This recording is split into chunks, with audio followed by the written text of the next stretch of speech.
4:16 p.m. local time. Southern Caribbean Sea. The water is calm. Visibility is excellent. No storms ahead, no crowded traffic lanes. Nothing on the surface suggests that anything unusual is about to happen. At first glance, it seems like just another routine passage through international waters. But the real story is not on the surface. It is unfolding inside the Combat Information Center of a U.S. Navy vessel. Radar teams are doing what they always do, reading patterns instead of pictures, tracking speed, heading, and behavior. Then the first irregularity appears. One surface contact, then another. Within moments, 6 radar returns flare up almost at once, coming from different bearings yet moving toward the same general path. On their own, none of them would seem especially alarming. Together, they create a pattern every Navy watchstander understands immediately. This is not random. The contacts are identified quickly. Venezuelan Navy ships, medium displacement, aging hulls, but still operational. At first, they move at a routine patrol speed, roughly 12 knots. Then, without warning, all 6 increase speed at the same time. Not one after another, simultaneously, 18 knots, then 20. Their course lines tighten. The group compresses, spreading wider across the flanks while continuing to push forward. It is a familiar maneuver. Not an open strike, but a deliberate challenge. A measured advance meant to test the other side's response. The officer of the deck is informed immediately. So is the bridge. At more than 20 nautical miles out, there is no immediate danger. But that is not the point. The real issue is intent, and with every passing second, that intent becomes easier to read. Standard procedure begins. The ship keeps its course and speed. No sudden turns, no deviation. That choice is intentional. Under international maritime law, changing course first can be seen as yielding. A U.S. Navy ship does not yield during lawful transit. A radio call is prepared and transmitted. This is a United States Navy warship operating in international waters. State your intentions.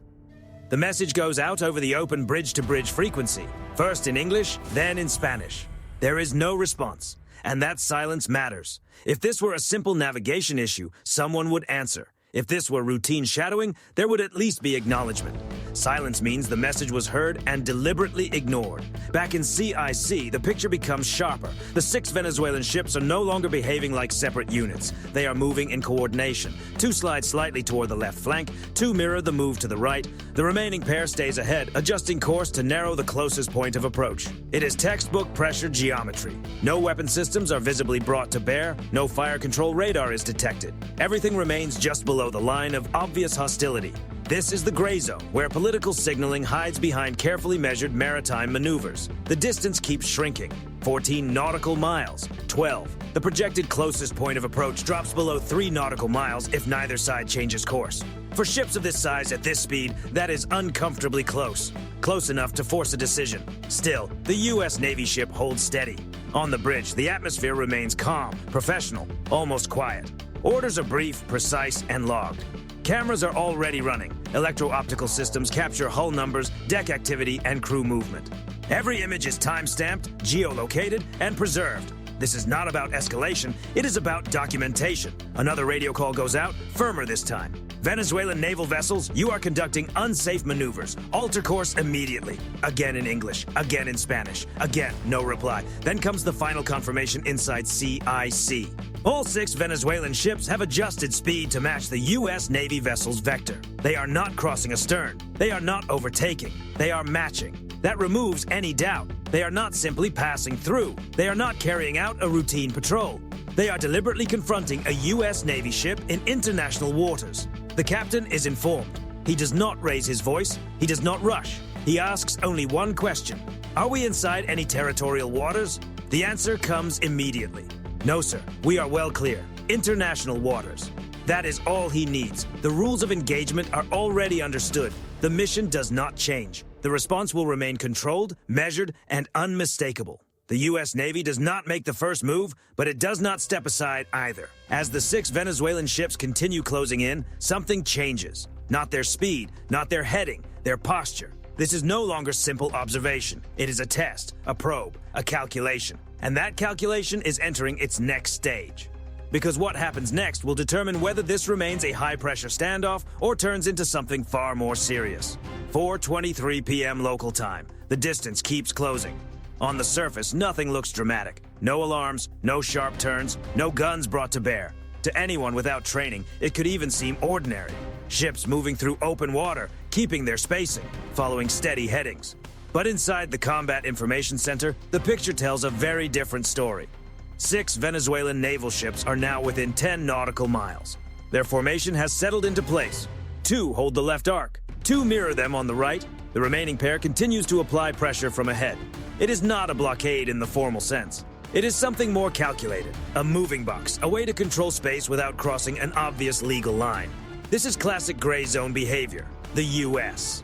Navy ship stays exactly where it is supposed to be. Course steady, speed unchanged, heading fixed. Any move away now would be read as a reaction, and a reaction is exactly what the other side is trying to provoke. Another update comes from CIC. The closest point of approach is recalculated, 2.6 nautical miles. At the current speeds, that margin will disappear quickly. The officer of the deck orders enhanced surface tracking. Long-range optics zoom all the way in. Electro-optical and infrared systems lock onto each Venezuelan hull. Deck crews can be seen on at least 3 of the ships, helmets on. Personnel moving near the railings. No visible handling of armaments, but movement itself is information. Every second is being recorded. Electronic warfare operators report only passive emissions. The Venezuelan ships are not actively locking onto the U.S. vessel with fire control radar. That detail matters. It keeps the encounter just below the threshold that would justify an immediate rise in response. Just below. Another radio call goes out from the bridge, this one sharper and more direct. Venezuelan naval vessels, you are approaching a United States warship at an unsafe distance. State your intentions. Silence again. No static, no broken reply, just silence. At this point, that silence is no longer unclear. It is deliberate. At 7 nautical miles, the Venezuelan ships adjust once more. Their speeds align even more tightly. The pair on the left edges inward, reducing the lateral gap. The pair on the right mirrors the move. The 2 forward ships hold their position, pressing the U.S. vessel into an increasingly narrow lane of water. Not enough to trap it, just enough to apply pressure. Inside CIC, one watchstander says it plainly. "They're shaping us, sir." The captain gives a small nod. He already understands. The rules of engagement are reviewed again, not because anyone is unsure, but because discipline matters. Everyone on board knows the sequence. Warn, demonstrate presence, document everything, and do not escalate unless there is no other choice. This is the point where many encounters go wrong. One premature move, one signal read the wrong way, one tense decision made too quickly. The U.S. Navy trains relentlessly to prevent exactly that. At 5 nautical miles, the tension tightens. The Venezuelan ship off the starboard side increases speed slightly, just 1 knot. It is enough to reduce the distance without looking openly aggressive. Its bow angle shifts a few degrees inward. Not a collision course, just close enough to send the message. This is the nearest they have come so far. The bridge logs the maneuver. CIC stamps the time. EO/IR systems zoom in even further. Hull numbers are now unmistakable. Deck layouts, antenna arrays, even movement behind bridge windows. This is no longer just a standoff. It is a record. The U.S. Navy ship does not answer with speed. It answers with posture. A subtle adjustment is ordered. Not a turn, not a withdrawal. A quiet shift in sensor priority. The ship's systems move from passive observation to assertive awareness. Nothing about it is visible from the outside, but inside the ship, every system is fully alert. That too is a message, even if it cannot be seen directly. At 4 nautical miles, the officer of the deck speaks in a low voice. This is deliberate. No one disagrees. The Venezuelan ships keep their formation. No radio calls, no signal flags, no explanation. They are close enough now that any mistake would have serious consequences. A hard wave, a steering error, a misjudged closure rate. At this range, steel alone is dangerous. And still, the U.S. Navy ship remains composed. No warning shots, no sirens, no aggressive maneuvering, just presence. Then the captain makes his decision. It is time to move to the next phase. Not escalation, not confrontation, control. Because when pressure by itself is not enough, the U.S. Navy has another option, one that does not require a single shot, but leaves no doubt about the message being sent. And the Venezuelan ships are about to see it. 4:31 p.m. local time. The encounter has crossed a quiet but important line. The 6 Venezuelan warships are now well within maneuvering range, close enough that intention matters more than raw distance. From this point on, every move will matter. Every choice will be recorded, reviewed, and judged, not only by sailors at sea, but later by legal experts, intelligence teams, and governments far from the Caribbean. The U.S. Navy ship does not surge ahead. It does not break away. It does not change its tone. Instead, it changes its posture. Inside the Combat Information Center, the captain authorizes the next step in the response sequence. Not radar pressure, not visible force. Air. On the flight deck, the order moves quickly and almost silently. The crew shifts into motion with the kind of precision that comes only from repetition. No panic, no shouting, helmets locked in place, hand signals only. This is not a rushed launch. It is controlled and intentional. The ship's Seahawk helicopter is brought to ready status. Its task is straightforward: presence, observation, control. As the rotors begin to turn, the Venezuelan ships hold their formation. From their decks, the aircraft is impossible to miss, and they understand what it means. The arrival of a helicopter changes a maritime encounter immediately. It adds reach, mobility, and a new angle of control. At 4:34 p.m., the Seahawk lifts off. It climbs smoothly, then levels low over the water, keeping the U.S. Navy ship positioned between itself and the Venezuelan formation. Its sensors come online. Forward-looking infrared, high-resolution optics, precision tracking systems. Nothing aggressive, but impossible to misread. From the air, the entire scene sharpens. The Venezuelan ships are no longer just radar contacts. They are now clearly visible hulls, identifiable crews, command bridges, and deliberate maneuver patterns. The sensor operator reports calmly, "All contacts in visual recording." From this moment on, everything is evidence. The Seahawk moves first toward the pair on the left flank. Not directly overhead, that would be too sharp a gesture. Instead, it flies a parallel path, low and steady, making its identity unmistakable. U.S. Navy, no confusion. Then comes the radio call, brief, controlled, emotionless. Venezuelan naval vessels, this is a United States Navy aircraft. You are conducting unsafe maneuvers in international waters. Alter course immediately. The message goes out in English, then in Spanish. This time, the Venezuelan ships respond.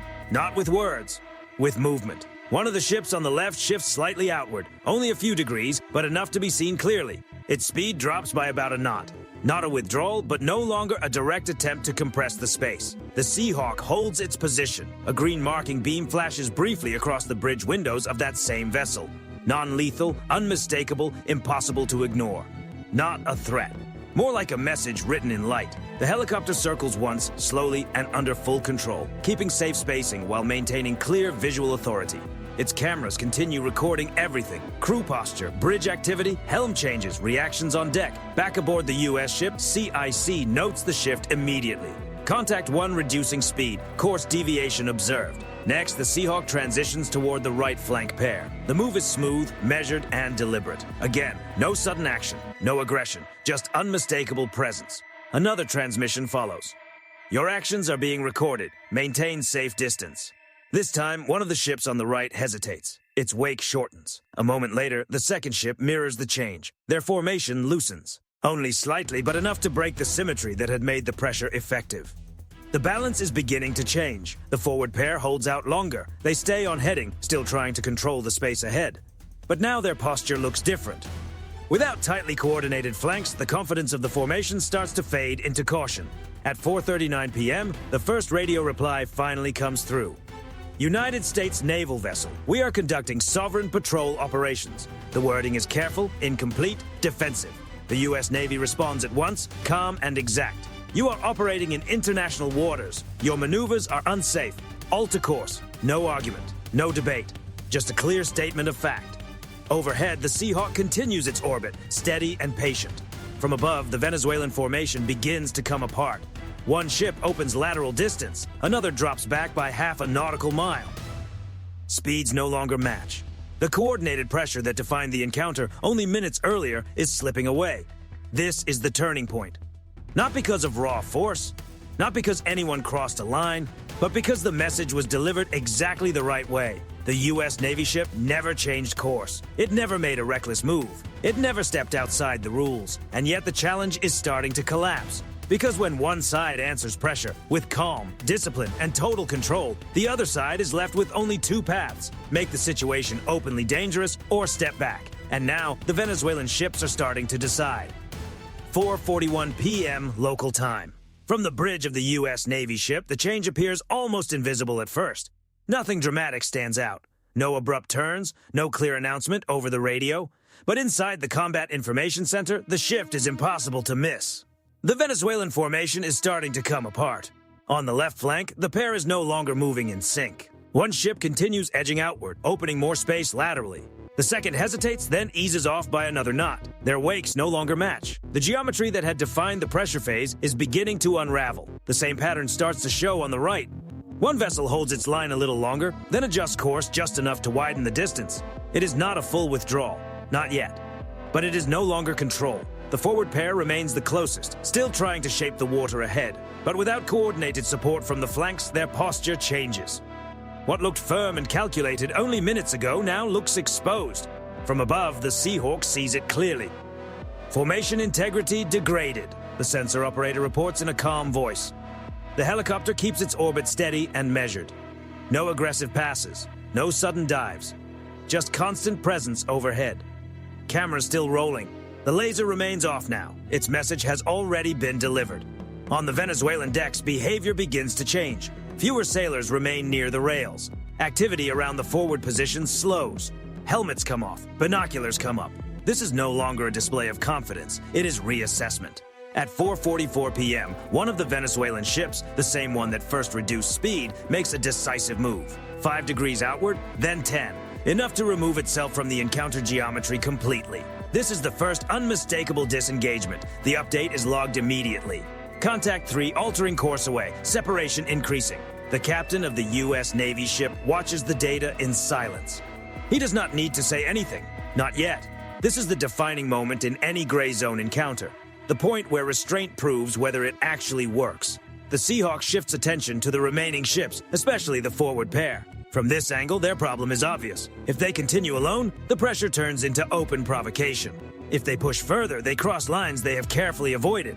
But if they back off too quickly, it looks like they have lost the initiative. So they hesitate, and that hesitation costs them. At 4:47 p.m., the second forward ship reduces speed, first by 1 knot, then by another. The distance between it and the U.S. Navy vessel begins to grow, slowly but unmistakably. The final ship holds its course the longest. Its bridge stays pointed ahead, preserving the appearance of resolve. But without support, appearances do not last. Then it turns. Not sharply, not dramatically, just enough to break alignment. In a matter of minutes, 6 ships that had been acting as one are now 6 ships moving independently. The challenge is over. The U.S. Navy ship never changed course. It never increased speed. It never resorted to force. From beginning to end, its response stayed measured and controlled. And that discipline is exactly what forced the decision on the other side. By 4:51 p.m., separation has opened beyond 5 nautical miles. The Seahawk widens its orbit, no longer centered on any one hull. Its work is done. The report comes back. All contacts disengaging. No unsafe maneuvers observed. The captain gives a single nod. Then the order comes, calm and quiet. Recover aircraft.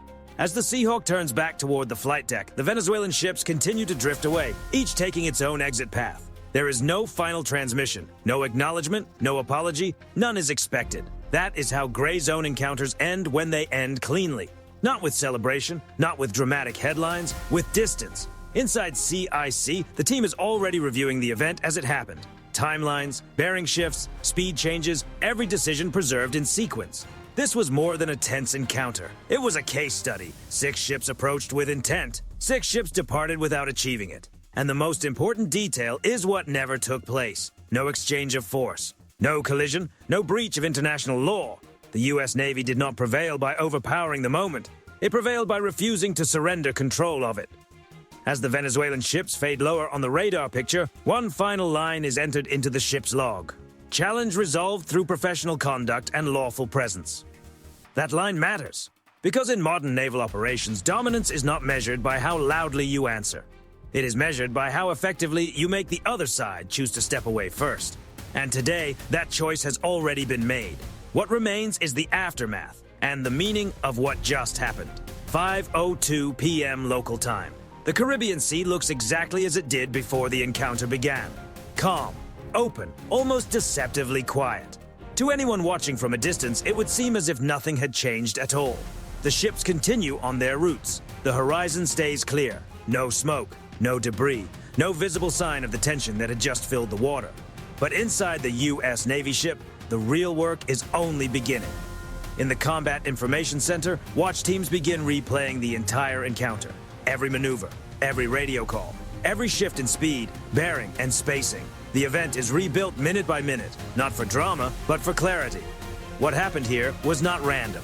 6 Venezuelan naval vessels did not converge on a U.S. Navy ship by accident. Their approach pattern, synchronized acceleration, and refusal to answer repeated hails all point to one conclusion. This was intentional. It was a calculated test designed to apply pressure without openly crossing into direct confrontation. And it failed. Not because the U.S. Navy escalated, but because it stayed disciplined enough not to. That difference matters. In modern maritime operations, especially in sensitive waters, force is rarely the first instrument. Visibility matters, law matters, discipline matters. The objective is not to start a clash.